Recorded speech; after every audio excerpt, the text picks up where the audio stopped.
ভগবানের জন্য আমরা যা কিছু করি তা সব সম্পদ হয়ে থাকে।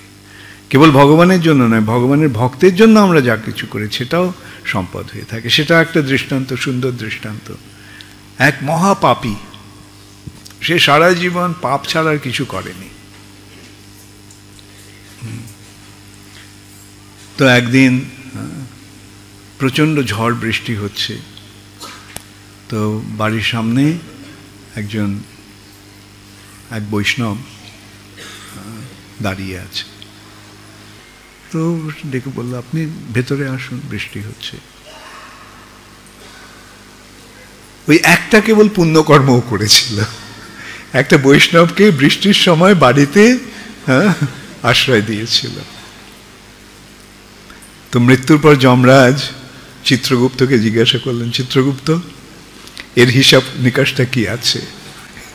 চিত্রগুপ্ত একটার পর একটা পাপের কথা বলে যেতে লাগলো।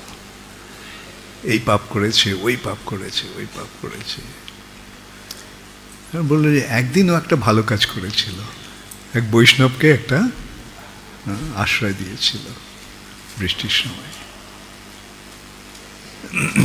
তখন যমরাজ তাকে জিজ্ঞাসা করলেন যে দেখো, তোমার জীবনটা কেবল পাপে পূর্ণ, তার মধ্যে কেবল একটা পুণ্যকর্ম, একটা ভালো কাজ তুমি করেছ। তো কোনটার ফল তুমি আগে নেবে? পাপের ফলটা আগে নেবে না পুণ্যের ফলটা আগে নেবে? তো সে একটু বুদ্ধিমান ছিল, ও বললো আমি পুণ্যের ফলটা আগে নেব। ঠিক আছে, তোমার ওই এক পুণ্যকর্মের ফলে তুমি আবার একটা মনুষ্য জীবন পাবে। মনুষ্য জীবন পেয়ে তার ওই পূর্বজন্মের ওই কথাটা মনে রইল জমালার যমরাজের কাছে। তখন ভাবলো, একটা বৈষ্ণবকে একটু আশ্রয় দিয়ে আমার যদি এই লাভ হয়, তাহলে এই জীবনটা আমি সারা জীবনটা বৈষ্ণব সেবায় লাগিয়ে দেব।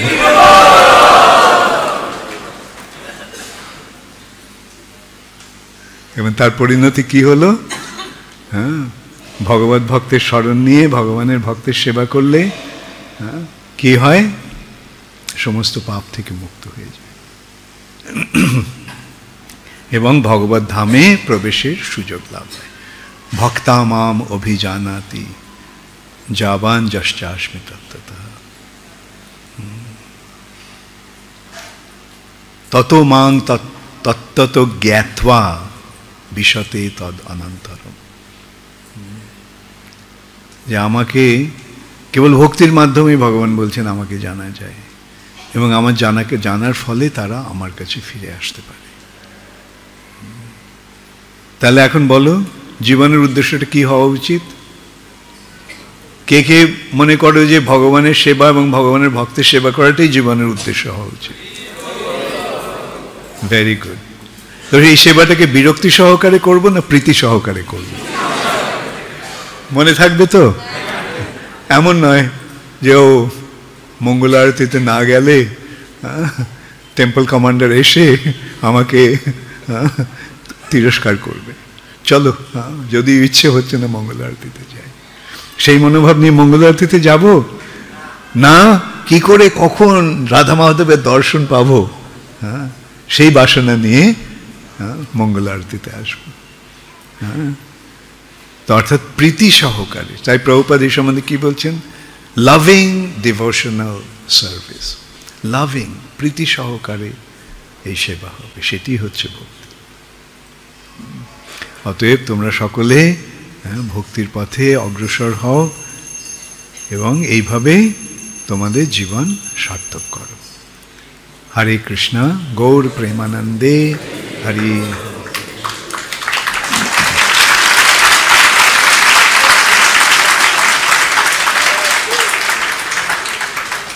মাইকটা নিয়ে না।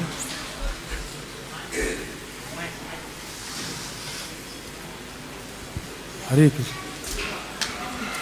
গুরু মহারাজ, আর সব কিছু যে ভগবানের ইচ্ছায় হচ্ছে, অম্বরীশ মহারাজ যেটা হৃদয়ঙ্গম করতে পারলেন, এই গুণটা অর্জন করার সহজ উপায় একটু বলবেন? সব কিছু ভগবানের ইচ্ছায় হচ্ছে না। প্রকৃতে ক্রিয়মানানি গুণাই কর্মাণি সর্বশঃ। ভগবান কি করছেন? আমরা আমাদের কর্ম করছি এবং সেই কর্মের ফলে আমাদের তার কর্মের ফল ভোগ করতে হচ্ছে। বিভিন্ন গুণে আমাদের কর্ম করছে, কখনো কাজটা সত্যগুণে হচ্ছে, কখনো রজগুণে হচ্ছে, কখনো তমগুণে হচ্ছে, এবং তার ফলটাও সেরকম হচ্ছে। সত্যগুণের প্রভাবে, সাত্ত্বিক কর্মের প্রভাবে আমরা ওপরে যাচ্ছি, রাজসিক কর্মের প্রভাবে আমরা মর্তলোকে থাকছি, আর তামসিক কর্মের ফলে আমরা নিম্নলোকে যাচ্ছি। তো এইটা ভগবানের ইচ্ছায় হচ্ছে না, আমাদের কর্মফলে হচ্ছে। ভগবান সাক্ষী রূপে দেখছেন। যতক্ষণ পর্যন্ত আমরা ভগবানের প্রতি ভক্তি পরায়ণ না হচ্ছি, ততক্ষণ আমরা এই কর্মের বন্ধনে আবদ্ধ থাকছি।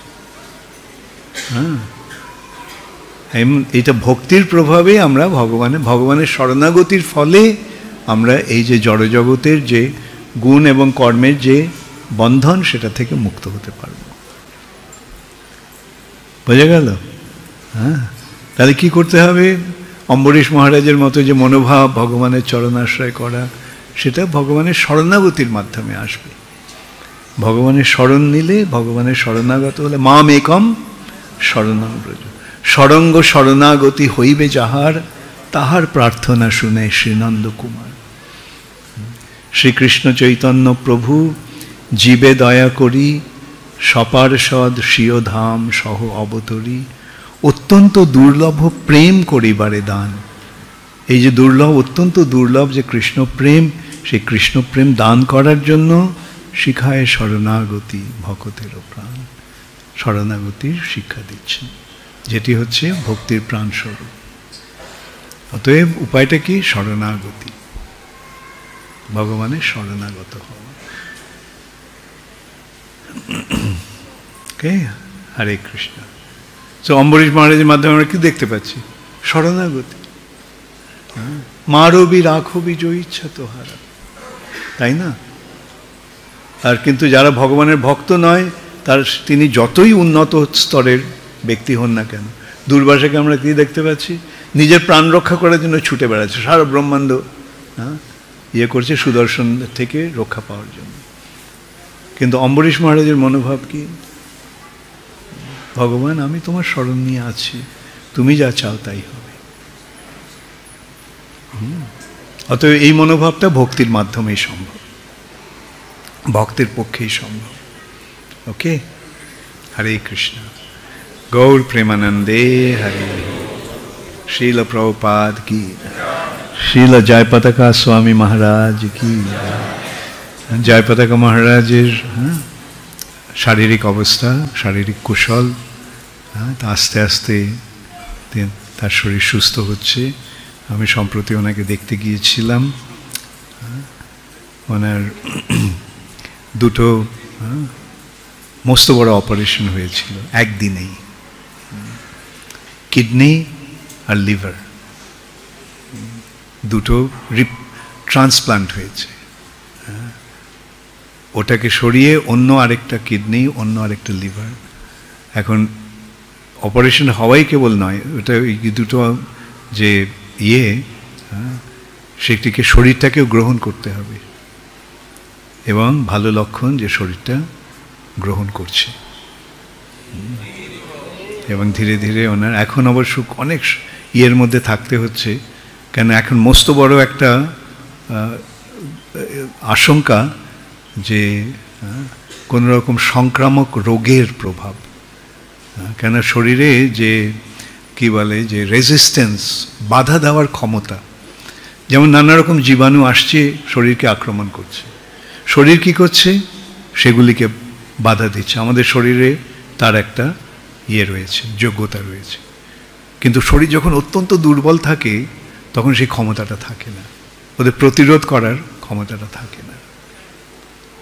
সেই জন্য তাকে এমন অবস্থা থাকতে হচ্ছে যেখানে ওই পরিবেশটা সম্পূর্ণরূপে জীবাণুমুক্ত বলা যায়, কোনো রকম সংক্রমণের চেষ্টা না থাকে। যেমন আমি যখন গিয়েছিলাম ওনাকে দেখতে, তার আগে আমাকে বলা হয়েছিল আমাকে যাতে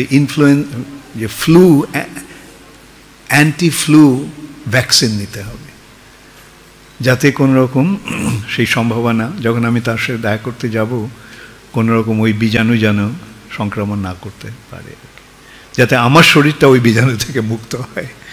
আমি তখন আমেরিকাতে ছিলাম, তো ওই আমাকে ওটা নিয়ে তারপরে আমি গিয়েছিলাম। তো এখন তখন তিনি হাসপাতালে ছিলেন, কিন্তু এখন একজনের বাড়িতে আছেন। তো তারই এক জয়প্রতাপ মহারাজের শিষ্য, খুব ভালো ভক্ত, ওর নিজের পুরো ফ্ল্যাটটা ছেড়ে দিয়েছে জয়প্রতাপ মহারাজের জন্য। আর ওই বাড়িরই নিচে আরেকটা ফ্ল্যাটে তিনি আছেন, বড় ফ্ল্যাট। তো যেখানে জয়প্রতাপ মহারাজের থাকার সেখানে একদম কমপ্লিটলি সিলড, কাঁচের দরজা দিয়ে লাগানো হয়েছে, এবং ওইখানকার ওই জায়গাটা জয়প্রতাপ মহারাজ যেখানে আছেন, ওনার কেবল শোয়ার ঘরটাই নয়, বাথরুম, থাকার এবং রান্নার ঘর ইত্যাদি সব বাইরের থেকে সংস্পর্শ থেকে একেবারে মুক্ত।